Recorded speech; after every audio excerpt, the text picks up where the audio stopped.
Muy buenas tardes muchachos y bienvenidos a esta quinta clase de lo que es nuestro curso de fundamentos de metalurgia y materiales de laboratorio, de la parte de laboratorio. Y bueno, esta es la primera clase de lo que correspondería a la práctica uno, que es el ensayo de dureza metalúrgica. Y bueno, en este caso lo vamos a dividir en tres partes. Todas las prácticas va a ser una parte teórica, una parte de la práctica en sí y una parte de lo que corresponde al tratamiento de datos. La teoría va a ser muy breve, no planeo que se vuelvan expertos, sobre todo porque lo van a ver en su clase correspondiente. Solo es para que no vengamos en blanco a lo que es la parte práctica, ¿sale? Entonces, bueno, en este caso, en la parte teórica, lo que vamos a ver es un poquito la definición de dureza metalúrgica. Vamos a ver una serie de, de datos acerca de la escala de dureza Rockwell, Brinell, Rockwell y Vickers. Y bueno, va a haber una bibliografía, ¿no? Para que la consulten en caso de requerirla. Bueno, para la definición de dureza, primero tenemos que plantearnos qué es la dureza y por qué nos interesa conocer la dureza de un material. Además, como ya vieron, hay varias escalas de dureza. Entonces hay que plantearnos también por qué requerimos varias escalas de dureza y no hay como una escala de dureza universal, ¿no? En cuanto a la definición de dureza metalúrgica o ver qué es la dureza, es un poquito difícil de definir. En términos generales, nosotros podríamos decir que son las características que tiene la deformación en una pequeña región de la superficie de un material, o bien la resistencia de un material a la deformación plástica localizada. Esto de que sea localizada, plástica quiere decir que es deformación permanente, y bueno, que sea localizada es que es en una región muy pequeña, ¿sale? Entonces es una carga grande en una región pequeña que genera una deformación. El qué tan fácil o qué tan difícil sea para el material presentar esa deformación nos indica qué tan duro es. Entonces, bueno, no es una propiedad fundamental, no está relacionada intrínsecamente al material, sino que está relacionada con lo que son las propiedades elásticas y plásticas del material, que vienen tanto del procesamiento como de su estructura, ¿sale? Entonces es una propiedad que depende de todo esto, ¿sale? Y dependiendo de qué tan duro, pues nosotros le vamos a dar una cierta función a ese material, ¿sale? Si nos interesa que sea dura, claro está. Entonces, bueno, eh, por ejemplo, en un acero ustedes muchas veces han visto en películas que lo templan, cuando están forjando espadas, eso es para darle una mayor dureza, ¿sale? Lo que estamos cambiando es la estructura, mediante ese temple cambiamos la estructura y por tanto cambia la dureza que está presentando ese acero. Entonces ahorita no nos vamos a detener mucho en eso, pero bueno, la idea es que no es fundamental, ¿sale? No es intrínseca del material, sino que depende de todos estos vértices del tetraedro. Ahora bien, hay diferentes métodos para medir la dureza, ¿no? Están los métodos que dependen de la resistencia al corte o abrasión, como puede ser la dureza de Mohs que se da en los minerales, o la escala de Mohs, que tiene una cierta metodología para tomarse, esa es una cierta dureza. Está la resistencia elástica, que es cuando el material sí se recupera, o está la resistencia a la penetración, que es la que a nosotros nos interesa como metalúrgico, ¿sale? Entonces, desde el punto de vista metalúrgico, es la resistencia que presenta un material a la deformación plástica causada por la penetración de un identador bajo la acción de una carga. Entonces, es que tan fácil este penetrador o identador deforme permanentemente la región del material donde se le aplique la carga mediante el mismo. ¿Sale? Entonces va a quedar una huella en el material dependiendo del tamaño o profundidad de la huella o la superficie de la misma, pues nosotros vamos a evaluar qué tan duro va a ser, ¿no? Entonces lo que dice aquí, ¿no? Que la determinación se da midiendo la profundidad o la superficie de la huella que forme este identador, ¿sale? El identador tiene que estar hecho de un material más duro que la superficie a la que vamos a ensayar para que no se deforme, ¿sale? Que la prueba sea válida. Y bueno, ¿por qué nos interesa conocer la dureza de los materiales? Porque dependiendo de esta propiedad se le pueden dar diferentes aplicaciones. Por ejemplo, un disco de frenos tiene que tener una cierta dureza que se ve reflejada como resistencia al desgaste más que nada, para no deformarse fácilmente debido a la carga a la que va a estar sometido. Entonces no es en sí tanto la dureza, pero bueno, más o menos es una propiedad relacionada, ¿sale? Por ejemplo, los engranes también tienen que ser duros para no deformarse en las regiones donde están chocando, entonces le someten a tratamientos térmicos y muchas veces el endurecimiento solo es superficial porque solo nos interesa que la superficie presente una alta dureza, ¿sale? Por ejemplo, esta herramienta se llama gubia, que va a estar en contacto a uso para hacer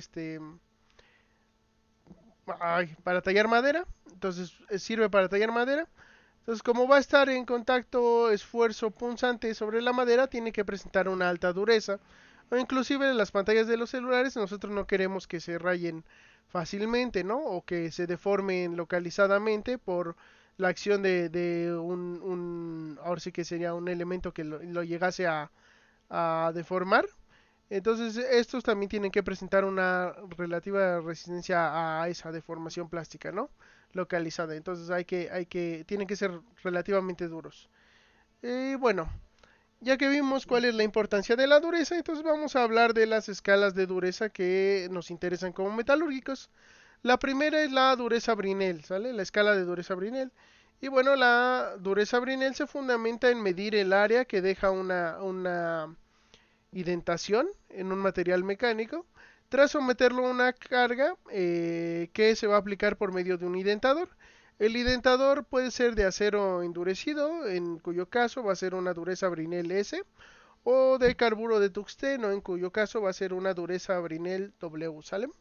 Y bueno, para medir o cuantificar esta dureza, a nosotros nos interesa conocer el diámetro del indentador, el diámetro que dejó la huella, para que podamos medir la superficie que dejó marcado el ensayo.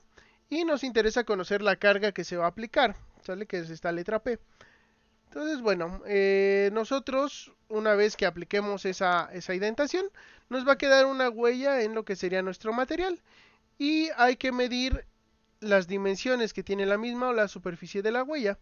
En términos generales, la huella va a ser relativamente simétrica, pero no está garantizado. Por lo tanto, es una buena práctica medir al menos dos diámetros de la huella que estén perpendiculares para que podamos calcular un diámetro de la huella promedio.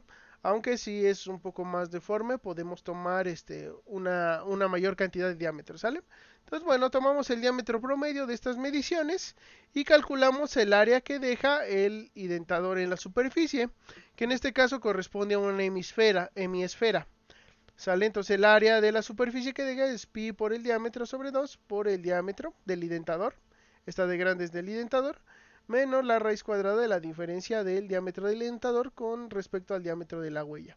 Entonces de esta manera calculamos la superficie que dejó el ensayo, ¿sale?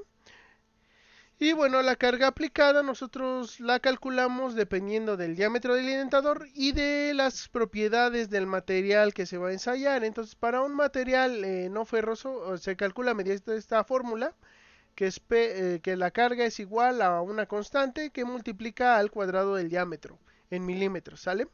Entonces, esta K es una constante que depende del tipo de material. Entonces, para un material no ferroso blando, como es una aleación base plomo, estaño o bismuto, va a tener un valor de 5.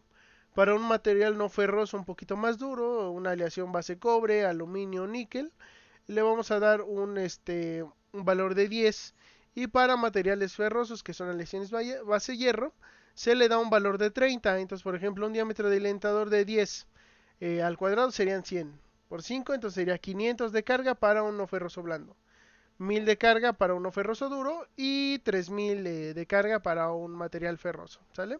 El tiempo de aplicación de la carga también varía considerando la resistencia o bueno, más bien posible recuperación elástica que pueda sufrir el material. En cuyo caso, para un material ferroso, como es más difícil que se recupere elásticamente, con 10 segundos de aplicación de la carga es suficiente. Para un material no ferroso, como se puede recuperar un poquito más fácil, normalmente se le da un tiempo de aplicación de la carga de 30 segundos. Y los diámetros de indentador más comunes son de 10 milímetros, 5 milímetros, 2.5 milímetros y 1.25 milímetros. No son los únicos, pero son los más comunes. De hecho, el de 10 es un poquito como el más común, ¿no? Que se puede usar. Ahora bien, el número de dureza Brinell se va a calcular obteniendo la relación que hay entre la carga y el área que dejó en la superficie el ensayo, ¿sale? Entonces se calcula de esta manera, ¿no? Que es la carga entre el cálculo del área, ¿sale? Entonces esta fórmula nos va a dar el número de dureza Brinell. Ahora nosotros lo podemos reportar, normalmente se reporta en kilogramos fuerza sobre milímetro cuadrado, que son las dimensiones, bueno, las unidades que se le da a la carga entre las unidades del diámetro del área de la huella, cuando se toman los diámetros tanto del identador como de la huella en milímetros, entonces nos da estas unidades. Y bueno, normalmente se reporta en estas unidades y simplemente se pone el número de dureza obtenido, por ejemplo 50, número de dureza Brinell. Pero también se puede reportar un poquito más formalmente colocando una terminación que corresponde a los datos de la prueba o del ensayo. Entonces el primero va a ser el diámetro del identador en milímetros, el segundo va a ser la carga en kilogramos fuerza y el tercero el tiempo de aplicación.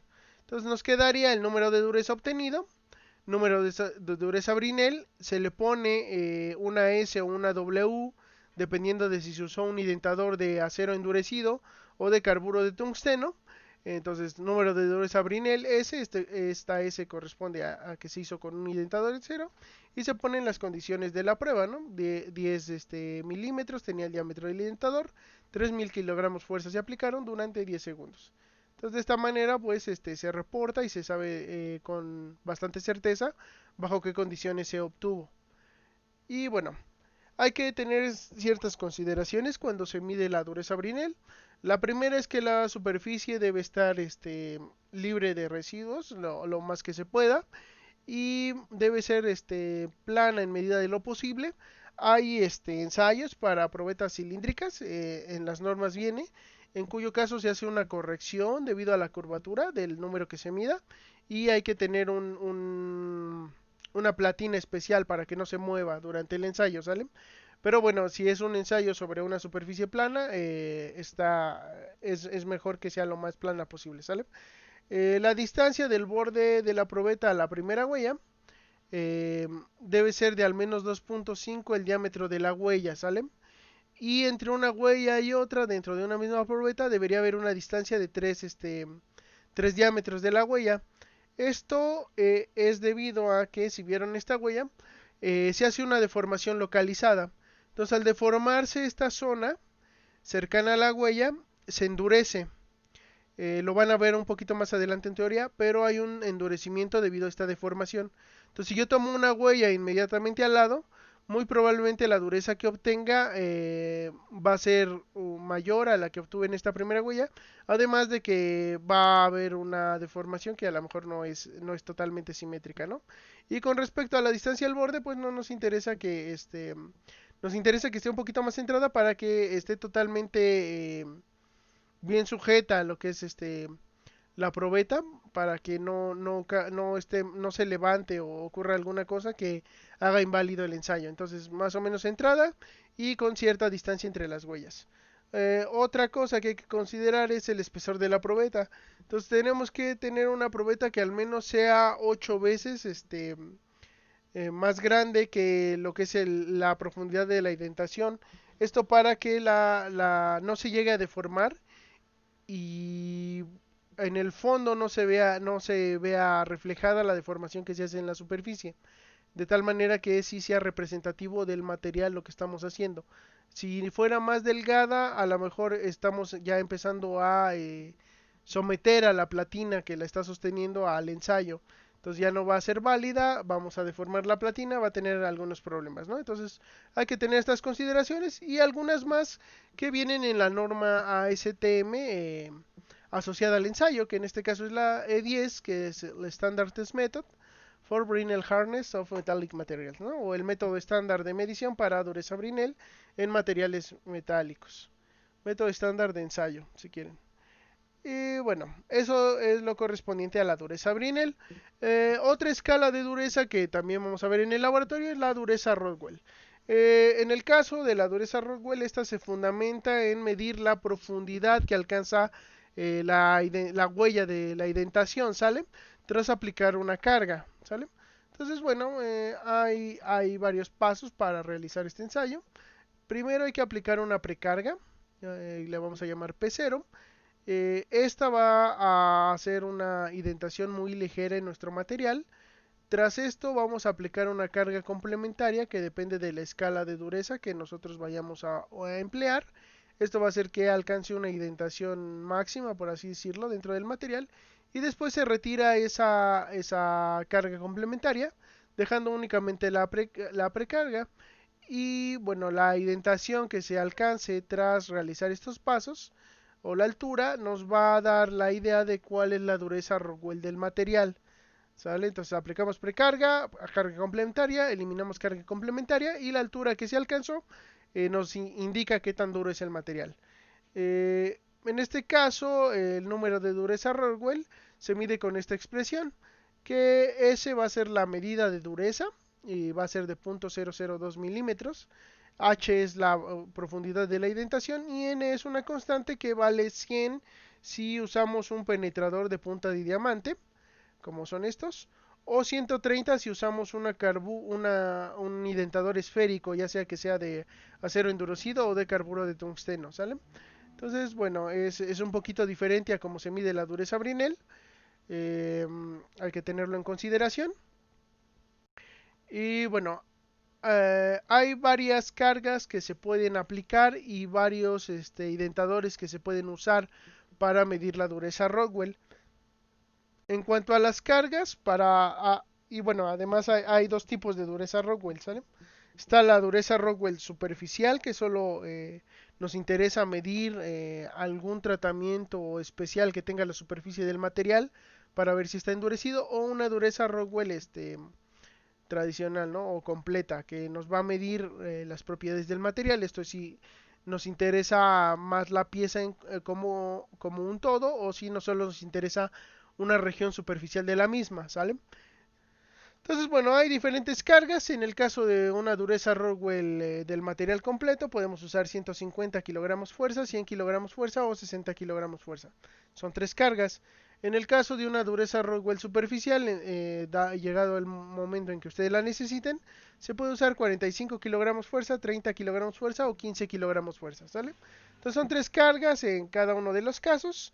La precarga en el caso de la dureza Rockwell es de 10 kilogramos fuerza y la precarga en el caso de la dureza Rockwell superficial es de 3 kilogramos fuerza, es decir, esta primera carga, ¿sale? Antes de realizar la carga complementaria. Entonces la carga complementaria sería de 140, 90 o 50 kilogramos fuerza, si es dureza Rockwell, o de 42, 27 o 12 kilogramos fuerza en el caso de que sea dureza Rockwell superficial, ¿sale? Entonces el total, la carga completa serían estas, la precarga pues es este pequeñito. En cuanto a los indentadores, en este caso, en el caso de la dureza Rockwell, sí están muy bien definidos.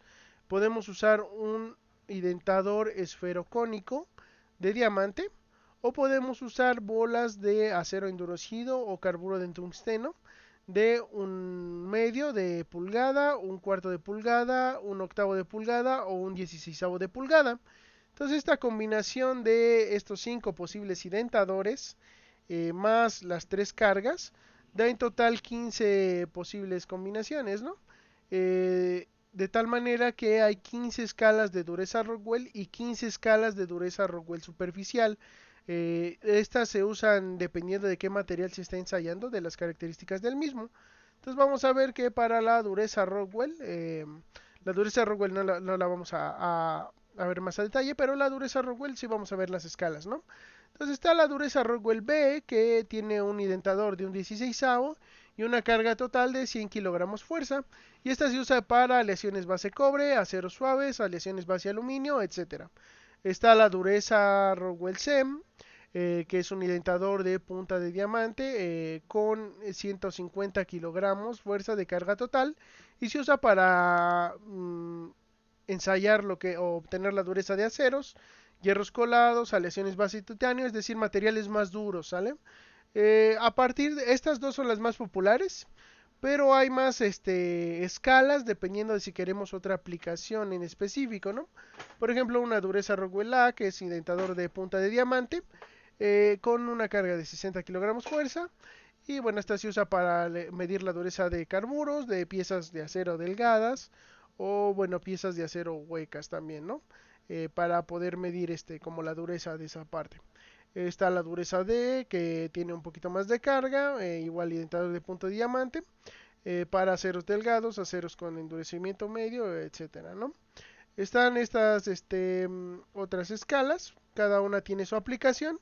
Vean que entre más grande sea el indentador en cuanto a diámetro y menor sea la carga, sirve para ensayar materiales más suaves, ¿no? Entonces, en este caso, un octavo, hierros colados, aleaciones base aluminio, magnesio. Un 16avo, que es un indentador más pequeñito, sirve para aleaciones de cobre recocidas o metales suaves, ¿no? Entonces, más o menos la idea es esa. Las durezas de estas últimas escalas, que son para los indentadores más grandes, con cargas variadas, son para metales preciosos u otros materiales suaves. Y bueno, entre una esfera sea más pequeña y una carga sea mayor, va a ser para un material cada vez más duro, ¿sale? Entonces hay que procurar usar la esfera más pequeña y la mayor carga posible para nuestro material sin llegar a afectar la platina, ¿no? En este caso también tenemos que cuidar que la profundidad que vaya a tener este material sea lo suficiente para que no lleguemos a traspasarlo o a dañar lo que es la platina que lo sostiene, ¿sale? ¿Cómo se reporta la dureza Rockwell? Pues se reporta con el dígito de la dureza obtenida. En este caso, como es difícil medir estas profundidades tan pequeñas, de 0.002 milímetros, normalmente el equipo arroja directamente lo que es el resultado de la dureza. Entonces, bueno, se reporta ese resultado que nos arrojó el equipo, se pone las iniciales HR y se le coloca una última letra que corresponde a la escala de dureza Rockwell que nosotros estamos tomando. Entonces, por ejemplo, HRC indica que tomamos la dureza con un indentador de punta de diamante y 150 kilogramos fuerza. Entonces tendría 50 de dureza en la escala Rockwell C. Hay que tener consideraciones similares a la dureza Brinell en cuanto a la distancia entre las zonas de indentación y la distancia con respecto al borde, además del espesor de la probeta. Y bueno, está también bajo norma con la norma E18, que es el método de ensayo estándar para dureza Rockwell y dureza Rockwell superficial en materiales metálicos, ¿sale? Entonces también está la norma de esa parte. La dureza Vickers, que es la última que vamos a ver. Entonces esta está fundamentada similar a lo que es la dureza Brinell, que es medir la superficie que deja un indentador sobre un material, ¿sale? En este caso, la dureza Vickers se usa más que nada para medir dureza superficial. Eh, y bueno, usa un indentador de piramidal, con forma piramidal de diamante, ¿sale? Que tiene determinadas características, ¿no? En este caso, al usar un indentador piramidal, la huella tiene forma de rombo o del negativo de esa pirámide, por lo que se mide no diámetro, sino la diagonal que tenga este indentador. Igual hay que medir las dos diagonales para poder obtener la diagonal promedio. La carga aplicada en este caso va de 1 a 120 kilogramos fuerza, aunque para fines prácticos normalmente no pasa de 5, porque nos interesa más que nada medir dureza superficial.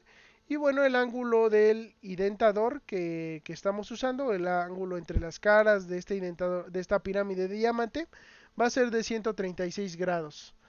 ¿Sale? Entonces, bueno, ¿cómo se calcula la dureza Vickers?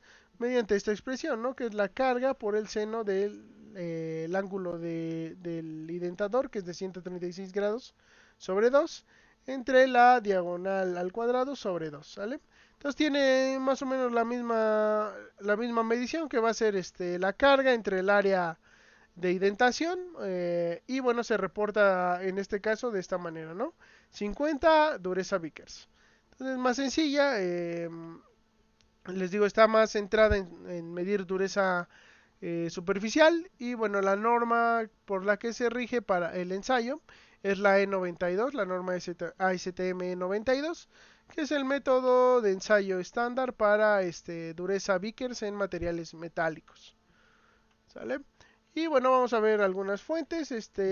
La fuente que a la que más se van a referir en el curso, pues va a ser el Ciencia e Ingeniería de los Materiales de Donald Askeland. Es un buen libro, un poquito corto en cuanto a, o más bien es poco específico en cuanto a algunas temáticas que trata.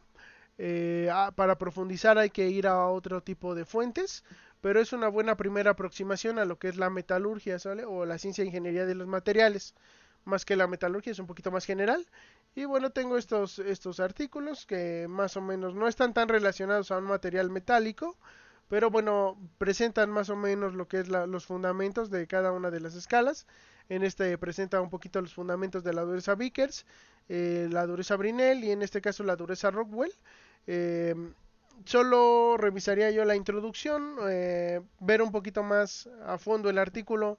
No necesariamente les va a dar mucha información en este caso, pero la introducción está muy bien de cada uno de ellos. Entonces, si los quieren revisar, se pueden revisar. Y bueno, aquí está lo que es la bibliografía de las normas. Entonces está la E10, que es dureza Brinell, E18, dureza Rockwell, y E92, dureza Vickers. Además de la norma E6, que tiene toda la terminología relacionada a las pruebas mecánicas, ¿sale? Entonces, como la medición de dureza es una prueba mecánica, igual que lo que vamos a ver en impacto y en ensayos de tensión y compresión. Entonces, bueno, la norma E6 trae terminología relacionada con eso. Bueno muchachos, eso sería todo por esta clase. En la siguiente vamos a ver un poco la parte práctica, o lo que haríamos en el laboratorio, dentro de lo que la medida de lo posible, ¿no? Sabemos que no son las condiciones óptimas para que ustedes vean la parte práctica. No van a meter las manos, lamentablemente, pero bueno, vamos a tratar de explicárselos lo mejor posible. Entonces eso sería todo por ahora muchachos. Nos vemos la siguiente clase.